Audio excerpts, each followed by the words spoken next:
Assalamu alaikum. So in this lecture what we will do is talk about chromosomal aberrations or abnormalities or anomalies, mistakes, errors that occur at the chromosomal level. So why is it important that we understand and study chromosomal aberrations? Because they are common. They are more common than what we think. In humans, approximately about up to 1% of babies born have a chromosomal abnormality. That's a huge percentage if you think about the number of newborn babies. And now chromosomal aberrations are also found in almost 1/4 of individuals having sex reversal or pubertal anomalies. Um, Almost like half of them, half of spontaneous miscarriages have chromosomal aberrations as well. So that's a large percentage. About 2 to 5% of couples do have a history of multiple miscarriages, and most of them are a result of chromosomal aberrations. Now, if you look at diseases like leukemia, for example, you would find that chromosomal aberrations are really common as well, and they are a cause of this type of cancer. Now, we can classify abnormalities in chromosomes into two types, numerical or structural. So in terms of numerical abnormalities, now this occurs when there is a different number of chromosomes in cells than normal. So a normal count is 46 chromosomes for diploid cells and 23 chromosomes for haploid cells. But it can happen that a cell would have 3 sets of chromosomes, so 69 chromosomes. This is known as triploidy. Or they can have 4 sets, or tetraploidy. Now, usually these do not survive that much, okay? Now, at the level of an individual chromosome, you can have an extra chromosome, or you can have a chromosome that is missing. So instead of having 46 chromosomes, you would have 45 chromosomes or 47 chromosomes. This phenomenon is known as aneuploidy. Okay, so having a different count of chromosomes, an addition of one or a loss of one, this is known as aneuploidy. Now, so remember, germ cells are monosomic, so fertilized ovum and somatic cells are disomic. Remember that. So the question is, so what is the cause of aneuploidy? Why is it that a cell would have an extra chromosome or a cell would lose a chromosome? This takes place during meiosis, and there are actually two reasons. And they're known as, the first one is known as anaphase lag, and the other one is known as non-disjunction. And this occurs during meiosis, during the formation of gametes. So with the anaphase lag means like falling behind, being late. So normally when chromosomes are separated and they are pulled into opposite poles of cells, they reach the end of cells. Now sometimes what happens is that you have a lag, a chromosome that is lagging behind. So the cell divides right before this chromosome reaches the end of the cell. Okay, so this can happen.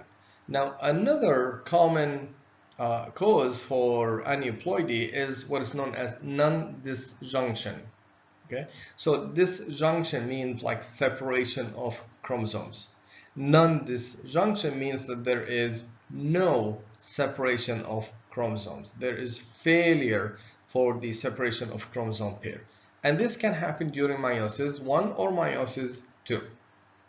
So let's say that you have, for example, these two chromosomes, homologous chromosomes. Non-disjunction can take place in meiosis 1. So you would end up with a cell having 2 of the same chromosome and another cell having nothing. Now you can have meiosis 2 going on normally.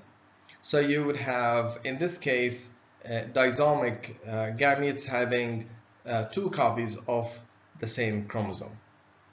Or it can happen in meiosis too. So you can have normal separation of chromosomes, the homologous chromosomes.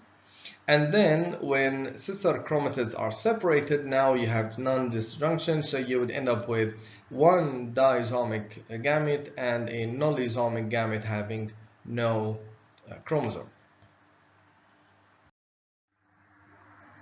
Now, it's common that trisomy is a common form of aneuploidy, meaning cells having or individuals having three of the same chromosome after fertilization. Now, usually this results in early pregnancy loss. It results in birth defects, intellectual disability, and short life expectancy. Examples include trisomy 21, which is known as Down syndrome. There's also trisomy 18, Edwards syndrome, and these are the two most common types of trisomies. Now, trisomy 13 is less common. It's known, it causes a syndrome known as Patau syndrome. You also have trisomy 9, trisomy 8, and so on. Now, trisomies do not occur for any chromosome. So trisomy 16, individuals with trisomy 16 usually do not survive beyond the first trimester. And spontaneous miscarriage is a consequence of that. Now, you can also have trisomy of sex chromosomes. So you can have a female having 3 X chromosomes. You can also have a male having 2 X chromosomes and 1 Y chromosome, or you can have a male with 2 Y chromosomes. Now, these individuals having an additional sex chromosome are overall normal. They do have certain features associated with them, but usually overall they are normal. So focusing on Down syndrome, I'm not going to talk about the molecular causes of non-disjunction causing Down syndrome, but it's important to know that most cases of Down syndrome are due to non-disjunction of chromosome 21 and is associated with the age of the mother. So probably it has to do with the molecular machinery that is involved in the separation of chromosomes during meiosis, or during meiosis or mitosis during the developmental stage of the fetus or the embryo. So, opposite to trisomy, we have what is known as monosomy, meaning that instead of having 2 chromosomes, you have only 1 of any particular chromosome. So examples include Turner syndrome, where you have monosomy of X having just 1 X chromosome, and usually these individuals are spontaneously aborted. Main causes include non-disjunction as well as anaphase lag. The same 2 mechanisms that we just talked about. Now, so that's numerical abnormalities. So let's talk about structural abnormalities. Now, there are different structural changes that can take place at the chromosomal level. And you can have deletion of a large part of a chromosome. So right here, we're not talking about molecular biology, that is deletion of 1 nucleotide or 2 nucleotides. We're talking about deletion of a large part of a chromosome. Now, sometimes this can result in monosomy for the deleted part, because if it's a large region and it contains several genes, then you only have 1 copy of you would have 1 copy of these genes that are lost. Now, deletions of more than 2% of a chromosome would be lethal, by the way. You can have insertion as well. Here we're talking about, again, insertion of a large portion of DNA. Now, here we're talking about two terms in there, balanced versus unbalanced. Balance means that there is insertion, but there is no gain or deletion of a chromosomal content. Okay, so it's basically the same amount of DNA exists. Okay, so for example, you can have removal of X right here being inserted somewhere else. Okay, now this is known as balanced insertion because there is no loss of X even though it changes its location. What's common as well, and this is what we will focus on, is something known as translocation. Now, in this case, what happens is that you have exchange of genetic material. So you have exchange of two regions of two chromosomes with each other. And then we have what is known as inversion, whereby you have flipping of a region. So instead of having C followed by D, you have a D followed by C. So these are different structural abnormalities that occur at the level of chromosomes. Now, again, these rearrangements or these abnormalities can be balanced or unbalanced. Unbalanced means that there is a loss or gain of a chromosomal material.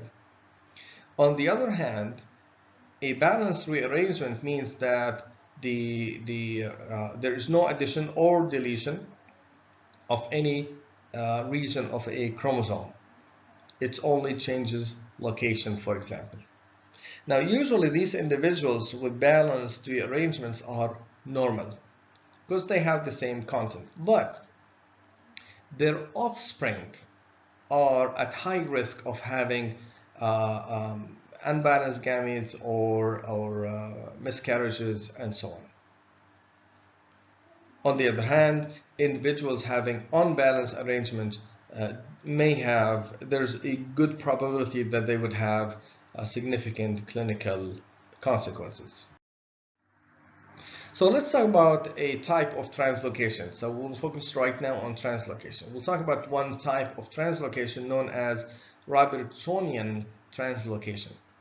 And this is common among acrocentric chromosomes. Now remember, acrocentric chromosomes are chromosomes that have a centromere near the end, not exactly at the end, but near the end of chromosomes. So they have what is known as a satellite in here.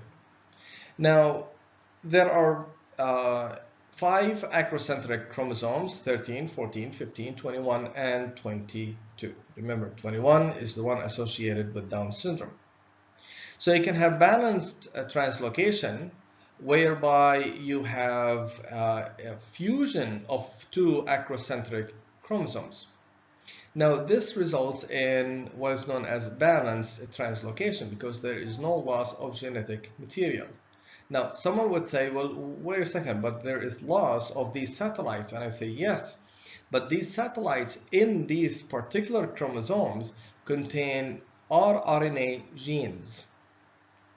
And our human genome contains multiple rRNA genes, not only one. So loss of rRNA genes from one chromosome would not cause any defects, any genetic defects or clinical abnormalities. Or you can have unbalanced translocation, whereby you would have 46 chromosomes, except that you would have a trisomy, as I'll show you in a second. So let's say that there is a Robertsonian translocation involving chromosomes 14 and 21. So right here, that's a normal genome. You have 2 chromosome 14 and 2 chromosome 21. You would have Robertsonian translocation taking place, and you would have this integration of 2 chromosomes together. So you would have this large chromosome. Now, if such gamete undergoes meiosis, you would have the following possibilities. You can have a normal gamete having normal chromosome 14 and chromosome 21. So individuals would be normal. You can have a normal carrier in here having a Robertsonian chromosome. Okay, so why is it normal? Because the individual have all uh, all genes that are present on chromosomes 14 and 21. Now, here we're talking about the individual, not the offspring. Okay. Now, you can also have a gamete that can result in Down syndrome. Why? Because you have a Robertsonian chromosome having this large piece of chromosome 21, and you would have chromosome 21 along with it, meaning that it's almost like having an additional chromosome 21 in this individual. So that would cause Down syndrome. So this is one of the rare cases where Down syndrome can be caused. Now, any loss of a whole chromosome, 21 or 14, or addition of chromosome 14 would be lethal to that individual. So that would cause spontaneous miscarriage. Now, you can also have what is known as reciprocal translocation. So you have equal exchange of genetic material between two chromosomes. So right here, there is an exchange of this portion of that chromosome, the blue chromosome, with this portion of the yellow chromosome. Now, this can be actually identified. Now, these are the different possibilities for offspring having a reciprocal translocation between two chromosomes, 7 and 11. So right here you have this translocation taking place, okay? And you can have the following gametes, which can be fertilized by this normal gamete. So look at the results. You can have a normal gamete, of course. You can also have what is known as balanced 7-11 translocation. So this normal would also be normal. This individual would also be normal, okay?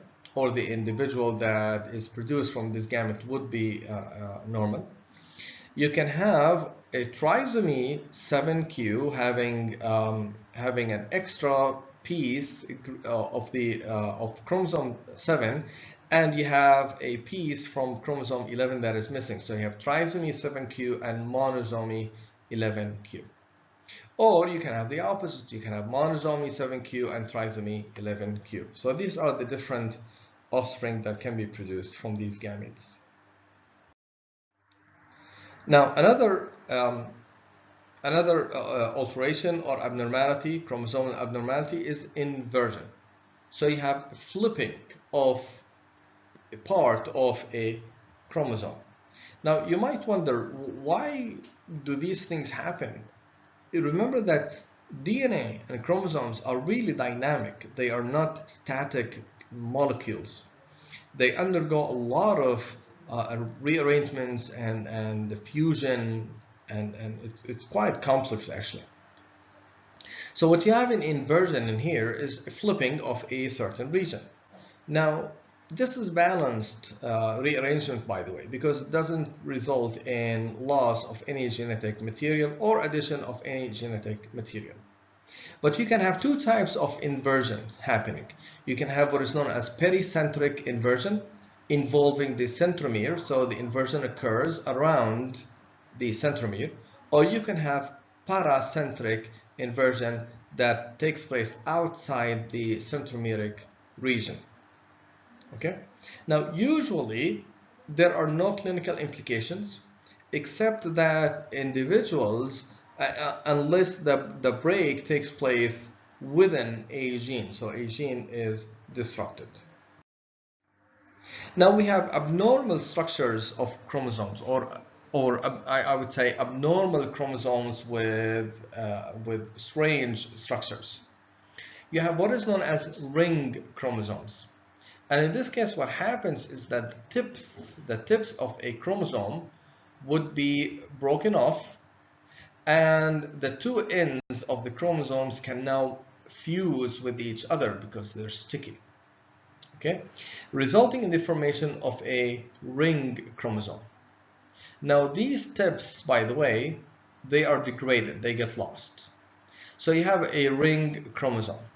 So usually ring chromosomes are not stable in mitosis, but they can happen. And they are associated with certain conditions like epilepsy, having ring chromosome 20. You can have certain conditions that are related to mental retardation if you have ring chromosomes 14, 13, or 15. So another strange structure of a chromosome is what is known as isochromosomes. Now, in this case, during meiosis, instead of the homologous chromosomes being separated longitudinally, meaning that the separation occurs like this, okay, rather you have the separation happening transversely. So you have both Q arms separated and together, and both P arms, the petite arms, separated together, and the two large Q arms also separated together. Now, the most common isochromosome is the X chromosome, that of the X chromosome. Okay. And that occurs in 15% of cases of Turner syndrome. Remember, Turner syndrome are those individuals having an extra X chromosome. Now, there's another phenomenon that we should talk about, which is mosaicism. So basically what happens here is when you have an individual with two or more cell lines having different genetic constitution. Okay, so what happens here is that, let's say, usually it results from mutations. So for example, right here you can have a cell, and after mitosis during development, you have non-disjunction happening. In this case, you will have some cells that are normal in that individual, and you will have other cells that are either trisomic or monosomic. So if you, for example, take skin cells, they might look normal. If you look at liver cells, they would look abnormal. Okay. Now, mosaicism would accounts for about 1% to 2% of clinically recognized Down syndrome. There's another phenomenon that is interesting as well, which is known as chimerism. Chimerism is basically it's a Greek word that indicates an animal having two features, let's say two heads, a gazelle and a lion, for example. Or you can have an animal having a lion head and a dog tail, for example. So it's a combination, a hybrid of different animals. So you can have chimerism happening in humans as well. And there are two types of chimerism. One of them is known as dyspermic. Now remember, let's define chimerism first. So it exists in individuals having two or more genetically distinct cell lines. Now in mosaicism, it's the same genotype, except that one cell can have a mutation happening, and this cell would generate an organ, for example, or a large tissue having abnormal genetic component, again, extra chromosome or a missing chromosome. But here in chimerism, we're talking about completely different genetic component. Okay, so there are two causes. The first is known as dyspermic chimeras. What happens is that you can have fertilization of two ova. You have fertilization of two ova, each by a different sperm. Eventually, during development, you would have fusion of these cells, resulting in one individual having completely different genetic components. Okay, so we're not talking about a mutation, we're talking about totally different genetic components. Now, a case of the spermic chimeras is what is known as hermaphroditism, excuse me, which is basically a case that you see in here, this athlete right here. Now, she's a female from South Africa. Her name is Semenya, and she has male characteristics, and she would beat all women in race competitions because she ran as a man. Um, Her muscles look manly, so it's really amazing. They tested her genotype, and they found that she is XXXY actually, having she's chimeric. Now, you can also have another type of chimeras known as blood chimeras. Now, what happens is that you can have embryos, by the way, let's say twins, but having different genetic components. So they are non-identical twins. Now, what would happen is that during development, they can exchange cells. So you can have cells from one embryo traveling to the other embryo. This embryo would then develop into an individual having cells with different genetic components. Okay, so look at this lady here having two different eyes with different colors, blue eye and green eye. It's amazing, huh? This is a type of blood chimeras, by the way. What's really amazing, and this is outside the scope of this lecture, what's really amazing is that we all have some cells from our mothers, and these cells are stem cells, and they are in our tissues.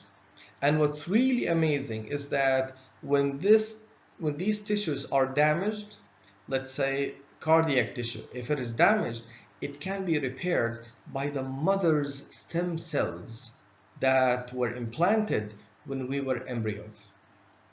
It's amazing what mothers can do for us. So that's the end of it. That's the lecture on chromosomal aberrations. Actually, I'm not done. So this table is important, actually. These are different symbols that are used to designate a genotype of an individual. So if you have, so P indicates short arm, Q long arm, centromere is abbreviated, or it's centromere is abbreviated by sen. If there's a deletion, it's indicated as del. If there's a duplication, dup. If there's a fragile site, and we'll talk about that later on, fra. If there's an isochromosome, it's symbolized as I. If there is an inversion, it's given this symbol right here. So we say, well, let's go back. Let's go back here. So if there's a deletion, it's indicated as del. Okay. So we say 46XX, meaning here's an individual with a karyotype, with a normal karyotype, having 46 chromosomes, and she's a female having XX, but there is deletion in chromosome 1 at Q, that is the large arm, the long arm at location 21. Okay, we didn't talk about these locations, but at location 21. If there is a duplication, we say something like this. Here's an individual with a karyotype of 46 chromosomes, XY, meaning it's male individual, but there is duplication of the long arm, location 14 of chromosome 13. Okay, so if there is an isochromosome, we say 46X and then I XQ, meaning that this is an individual with an isochromosome of X, and this X is in the long arm of the chromosome X. Now, inversion, we say 46XX, female with 46 chromosomes, but in chromosome 9 there's an inversion between P12 and Q12. So my question for you is this paracentric or pericentric? Now we can indicate if in situ hybridization, fish fluorescent in situ hybridization is done, it's indicated as ISH. If there's a ring chromosome, it's symbolized as an R. So we say there is a chromosome 21 is a ring chromosome. Okay.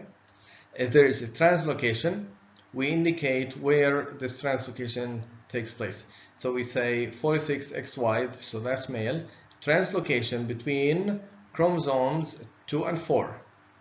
Its region, its long arm region 21 of chromosome 2 with region 21 of the long arm of chromosome 4. Okay, ter means terminal or end, tip of of an arm or a chromosome. If there is mosaicism, it's indicated by a slash, so we say 46XY, but at the same time there are cells that are 47XXY as well. Okay. Plus and minus would indicate loss or gain of genetic material. If we know what the origin is of the abnormality, then it's indicated, if it's maternal or paternal chromosomes, then it's indicated as MAT or PAT. So again, this is how you can symbolize, or this is how you can write and report karyotypes. So you say 46XX, that's normal female. 47XXY, this is male with Klinefelter syndrome. 47XXX, this is a female with triple X syndrome. Okay. Again, you can say there's an addition of chromosome 21. So this is a male with a trisomy of 21 or Down syndrome. Or you can say there is an addition of material that is unidentified on chromosome 12. So there's no indication of what this material is. Now, this is Mosaicism right here. Okay. This is a person with a Down syndrome. Some cells have an extra chromosome 21. This is an individual with Turner syndrome, but at the same time having monosomy and trisomy as well. Okay, so 46, some cells are 46XX normal, but then you have 47XXX triple X chromosome syndrome. And you have Turner syndrome, 45X, so there is one X chromosome that is missing. Okay, so you can have these as well right here, deletion at chromosome 11, short arm at band 13. You can have this as well. You can have translocation between the X chromosome and chromosome 7, particularly at region the short arm band 21 of chromosome X with the long arm of chromosome 7 at band 23. So here's another example. So you can read this and try to work on this. Okay.